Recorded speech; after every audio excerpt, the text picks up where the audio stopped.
adopt DevOps in implementing the project development. See, we human beings, we have a very negative mindset. If you want to start a new thing, the first thing comes to our mind is it necessary? Is it really necessary? Then only we try to do it. But here what happens is, DevOps feels like more complex when you see 10 plus tools and all these things. But it makes your life easy. You don't have to bother about what went wrong, what happened.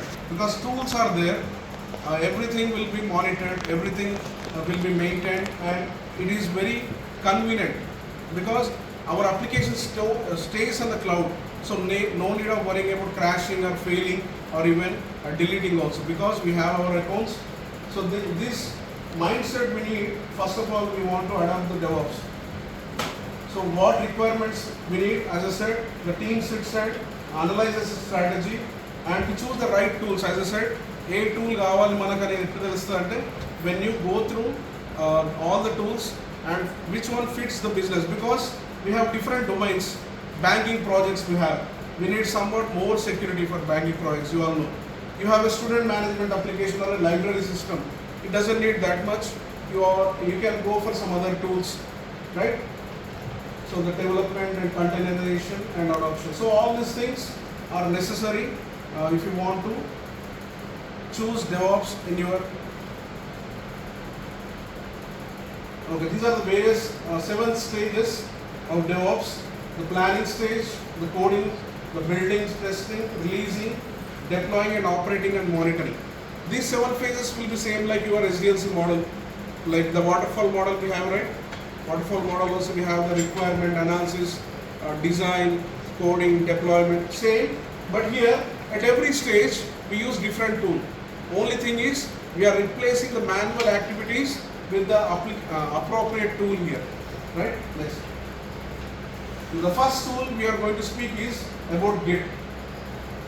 Git is a version control system. As the name itself is suggesting, it maintains the various versions of the code developed by us. We will be working on a project for 6 months or 3 months. Every day we will be committing changes, we will be updating the code, we will be writing new requirements. So this Git helps us to maintain this in an easy way, and also I can share my work or repository with my manager or my fellow employees. They can also compare my work, so that is easy. And one more thing, this is open source, so no need of paying for this. You can have your own account and you can start creating, right? So more collaboration. As I said, people can work on same project, different pages, and different pages can be combined together by my manager or whoever is responsible. So less conflicts. I want to say during the merging process, what happens is sometimes we forget, did we update certain feature, or we are overdoing it or undoing it or overlapping. Sometimes these issues occur in the real time. Sometimes we forget, right? Did we finish this feature, or are we again doing it? So this will help to resolve such conflicts, it will say.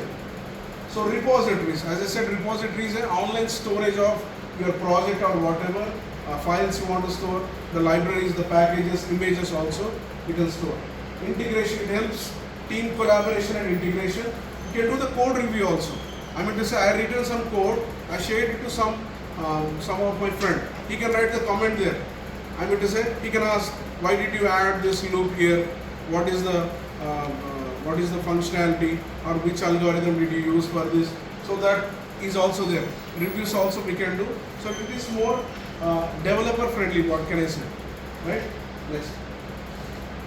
Yeah, this is a normal architecture of how a Git can be used. There are 3 developers who are connected to a repository. Repository is an online storage of a project or files. So they can 3 simultaneously work. They can pull the work, they can update the work and push back the work. And in the repository, someone who is having the access to that repository can access them and can then use it ready. Next. Yeah, these are the topmost version control systems which are in the market. As again I said, this depends on the client, this depends on the customer and the development team also. which one to choose, it's up to their interest. Git and Mercurial are globally mostly used. Bazaar, this one is from India. People use this version control system because make in India, made in India, this is there, right? So now they are using this Bazaar. This is a Indian this company which is launching that. Next. Yeah, this is a typical workflow of how Git works. As I said, repository is an online storage of your application and projects. You can see the arrows coming back and going up. Pulling is getting the project from some server and copying in our system. We will work it, we will update it and push back our changes. Pulling is getting the updated code into my system. So here you can see, after pulling, I will commit the changes, I will do a working copy in my system, I'll update the changes and push it back. So this is a logical diagram. We will see with the help of commands also. We will create a repository now, an online repository and offline repository, and we will try to merge both of this. Okay.